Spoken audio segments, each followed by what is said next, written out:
Panitia khusus atau Pansus Angket Haji mendatangi kantor Kementerian Agama Kabupaten Bogor, Jawa Barat.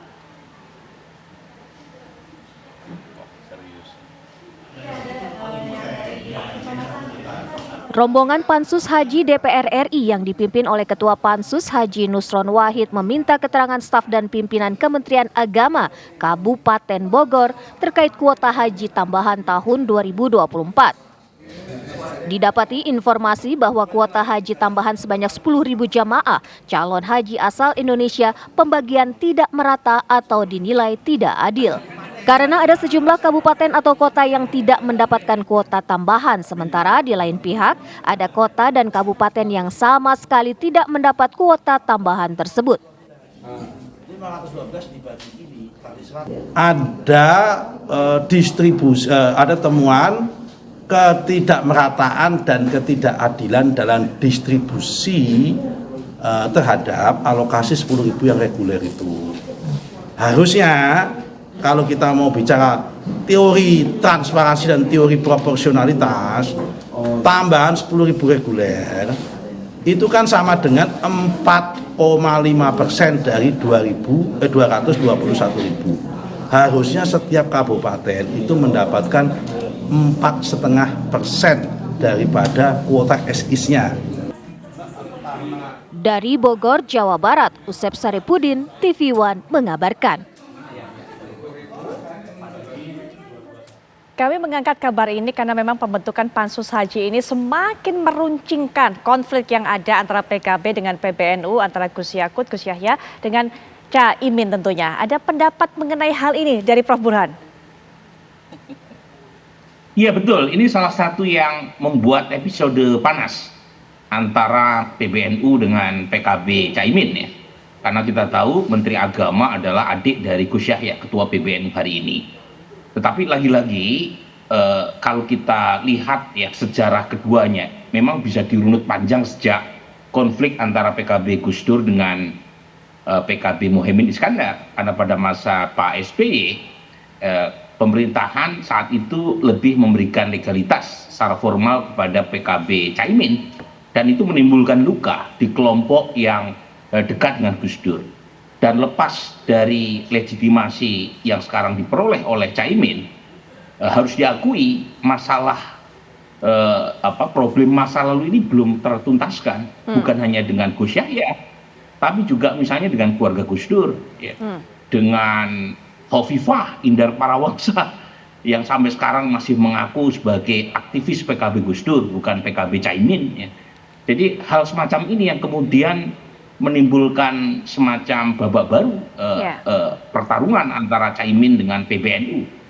Dan menurut saya lepas bahwa posisi saya sebaiknya urusan terkait dengan kepemimpinan di tingkat partai tidak boleh ada cawe-cawe dari pihak manapun, tetapi otokritik perlu juga diberikan kepada internal PKB karena seharusnya partai politik itu mampu sebagai peredam konflik. Tetapi kalau kita lihat sekarang itu yang terjadi Putri, itu sumber konflik justru berasal dari partai politik. Jadi pihak-pihak yang tidak puas gagal diakomodasi, orang seperti misalnya Lukman Edi itu kan mantan sekjen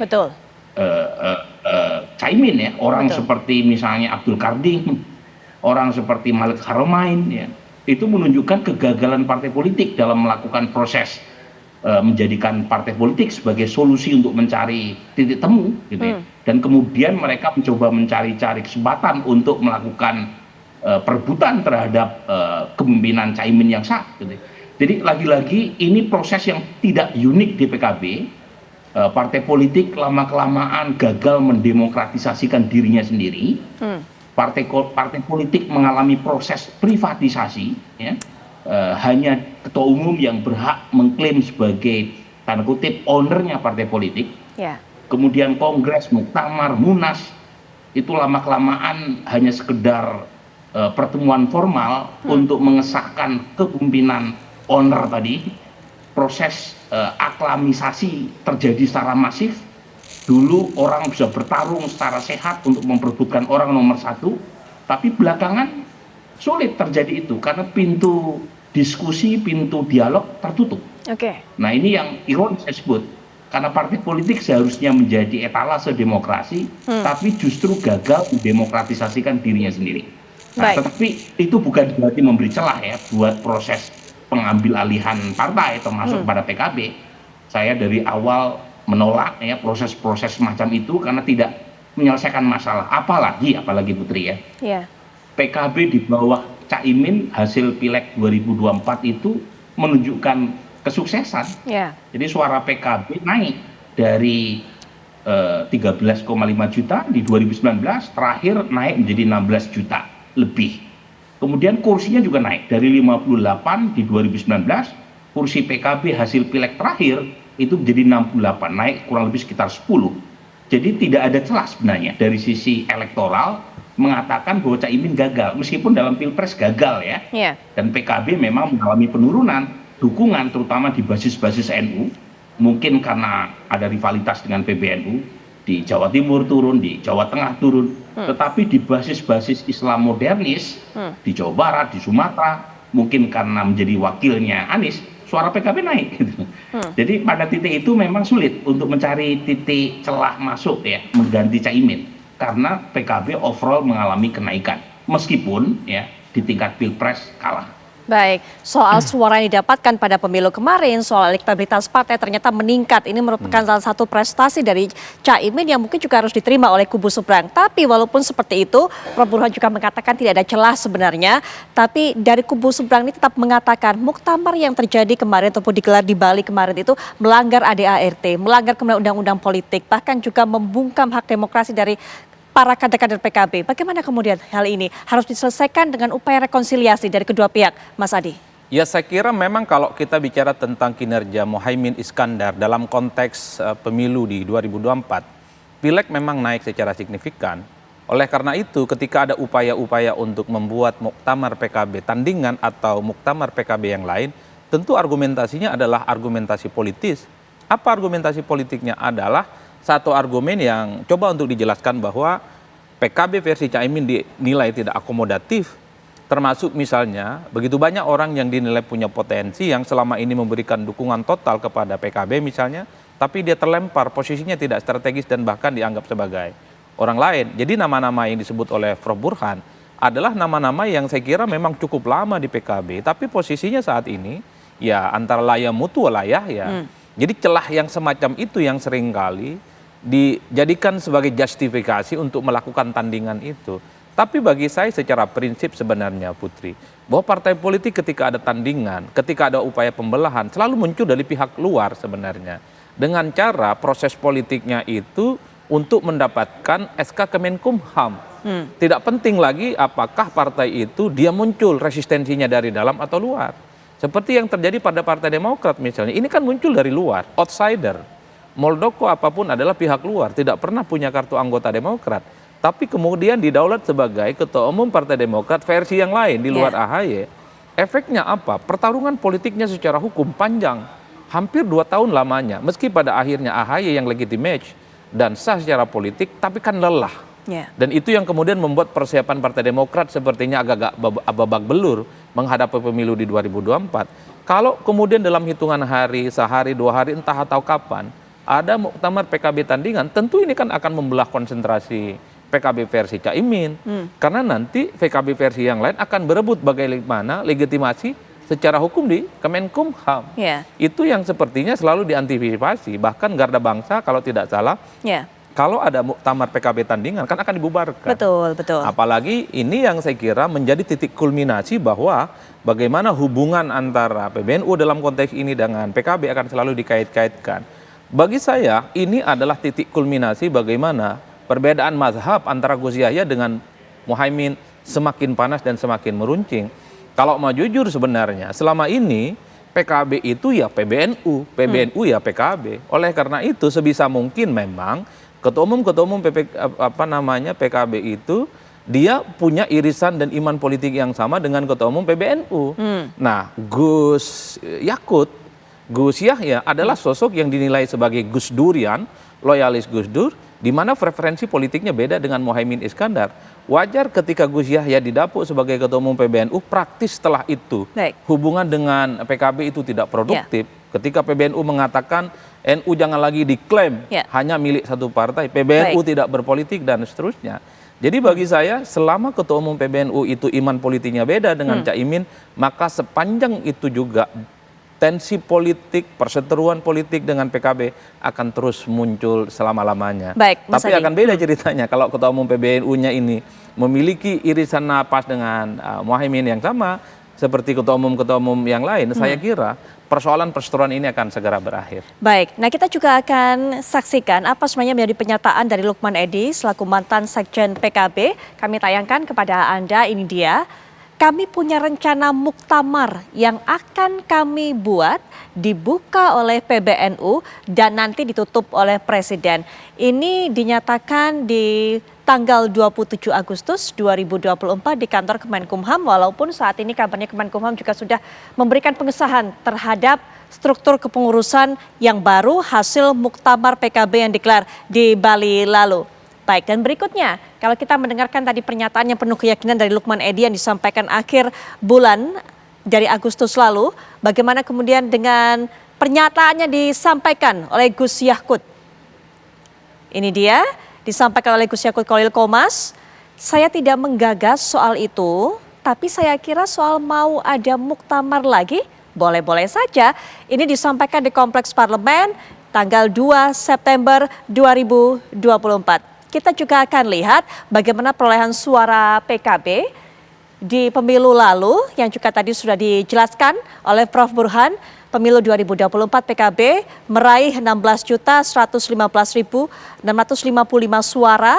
Kemudian juga pada pemilu 2019 13.500 sekian suara. Kemudian 2014 meraih 11.298.000 sekian suara. Artinya ada peningkatan pemilu mulai tahun 2014, 2019, 2024. Mengenai prestasi dari PKB di bawah Caimin untuk bisa mendapatkan peningkatan suara pemilih ini sudah dijelaskan oleh Prof. Burhan. Tapi tadi ada perbedaan pernyataan juga, keyakinan dari Lukman Edy bisa menggelar muktamar, sementara Gus Yakut juga mengatakan bahwa boleh-boleh saja diadakan ataupun juga diadakan muktamar lagi. Penutup juga dari Prof. Burhan. Silakan Prof. Burhan.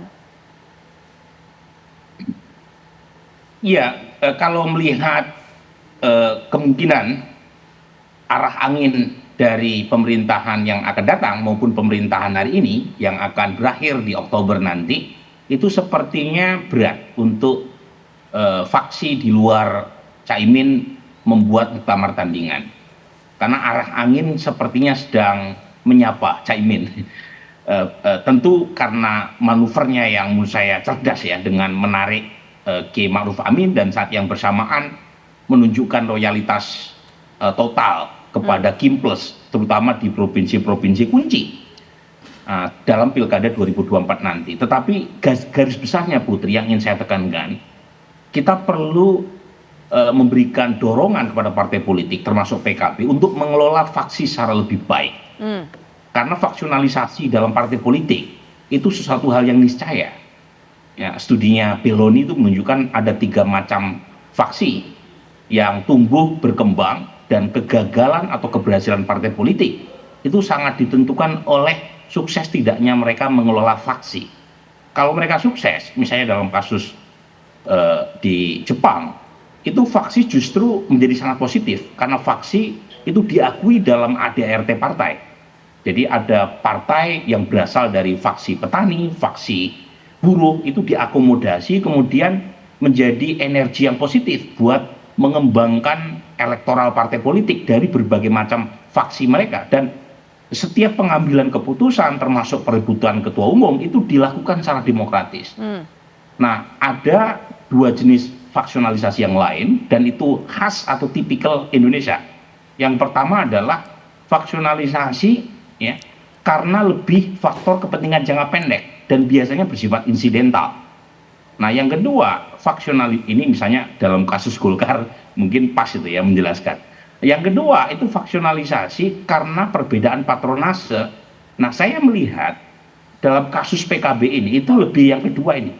Jadi patronase satu masih loyal kepada Gus Dur meskipun beliau sudah meninggalkan kita, tetapi faksionalisasi berdasarkan patronase Gus Dur ini itu masih muncul, terutama di sosok orang seperti Gus Yahya, orang seperti Hovifah Indar Parawangsa, dan itu juga yang menjelaskan mengapa PKB tidak pernah mendukung Hovifah di pilkada gitu ya, Jawa Timur termasuk yang akan datang ini ya. Kemudian PKB dengan patronase Caimin, dan Caimin meskipun tidak memiliki semacam appeal sekuat Gus Dur, tetapi secara internal itu sangat kuat. Jadi kepengurusan PKB sampai pada tingkat bawah itu betul-betul orang yang sudah didoktrin, dibaiat untuk sami'na wa ta'na kepada Caimin, dan itu yang menjelaskan mengapa ya Caimin sulit untuk digoyang. Dan kalaupun toh ada pihak-pihak yang mulai keluar dari barisan, orang seperti Lukman Edi, orang seperti Karding, itu dengan mudah kemudian diekskomunikasi, dan akhirnya mereka mencari bala bantuan kan dari PBNU di luar dari struktur PKB. Tapi at the end saya ingin mengatakan, marilah kita perbaiki partai politik kita. Ya. Caranya jangan buat faksionalisasi sebagai energi yang negatif. Buat faksionalisasi sebagai sarana fastabiqul khairat. Dan dengan demikian justru malah membesarkan PKB, membesarkan partai politik kita, dan mendemokratisasikan partai. Baik, terima kasih Prof. Burhan untuk waktunya dan juga pandangannya. Mas Adi juga, tadi sebetulnya sebelum acara ini berlangsung kami sudah mengundang kehadiran dari perwakilan PKB yaitu Wasekjen PKB, Bapak Syaiful Huda, yang juga sudah memberikan pernyataan bahwa ikut tetap juga bersedia untuk memberikan pandangannya dalam perbincangan ini. Namun sampai perbincangan ini selesai dilakukan, belum bisa dihubungi Pak Syaiful Huda. Kami juga tadi sudah menginformasikan kepada Anda pemirsa, kami sudah memberikan undangan kepada Pak Lukman Edi, Abdul Malik Haramain ataupun juga Bapak Abdul Qadir Karding untuk ikut serta dalam perbincangan ini memberikan keterangannya. Tapi hingga perbincangan ataupun juga diskusi ini selesai, masih belum berkenan juga untuk bisa memberikan suaranya. Tapi terima kasih sekali lagi para narasumber sudah memberikan pandangan. Kita akan terus tunggu bagaimana manuver tentunya dari pihak seberang ini untuk apakah tetap akan menggelar muktamar tandingan.